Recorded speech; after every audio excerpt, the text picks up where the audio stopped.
सच्चे प्रेम की कहानी, दिल को छू लेने वाली एक ऐसे लड़के की कहानी जो अपने प्यार के लिए खुद को कुर्बान कर दिया। इस कहानी का शुरुआत होता है रोहन नाम के 15 साल के लड़के से।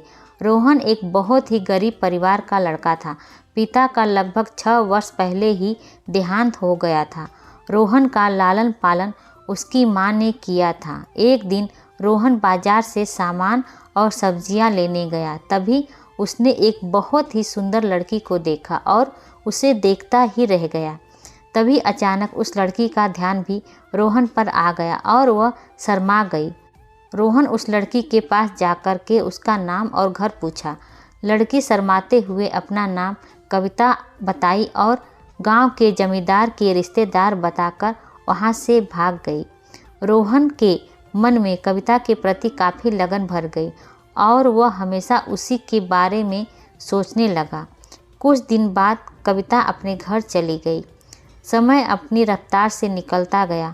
रोहन अब सेना का जवान बन गया था। बॉर्डर पर लड़ाई होने लगी थी। लड़ाई पर जाने से पहले सेना के सूबेदार श्याम सिंह रोहन को अपने घर ले गया। सूबेदार श्याम सिंह के घर पहुंचते ही रोहन ने सूबेदारनी को देखा और उसकी आंखें खुली की खुली रह गई, क्योंकि सूबेदारनी असल में कविता ही थी, जिसकी शादी राम सिंह से हो गई थी। रोहन और कविता की आंखें भर आई। एक दूसरे से बिना कुछ बोले ही बहुत कुछ कह गए।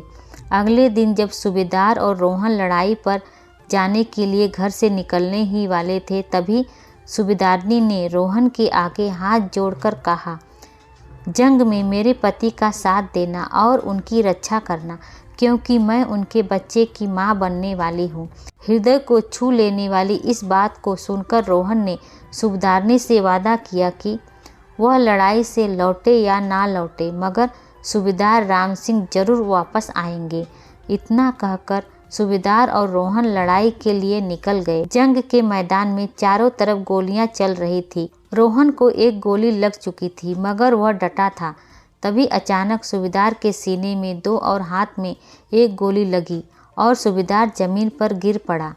ये देखते ही रोहन उनके पास आया और कंधे पर उठाकर सूबेदार राम सिंह को सुरक्षित स्थान पर ले गया, जहां पर उनको अस्पताल भेज दिया गया।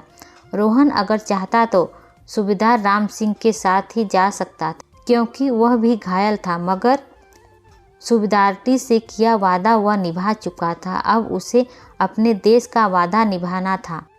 रोहन वापस आकर अपनी पोस्ट पर गोलियां चलाने लगा और बंदूक में गोलियां भर रहा था। तभी एक गोली उसके सिर में लगी और पार हो गई।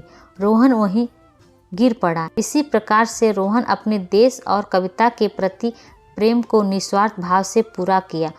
रोहन और कविता की यह प्रेम कथा आपको कैसी लगी, मुझे कमेंट करके ज़रूर बताएं। चैनल पर नए हैं तो चैनल को सब्सक्राइब कर दें, ताकि ऐसी ही मन मोहने वाली कहानी आप तक मिलती रहे। धन्यवाद।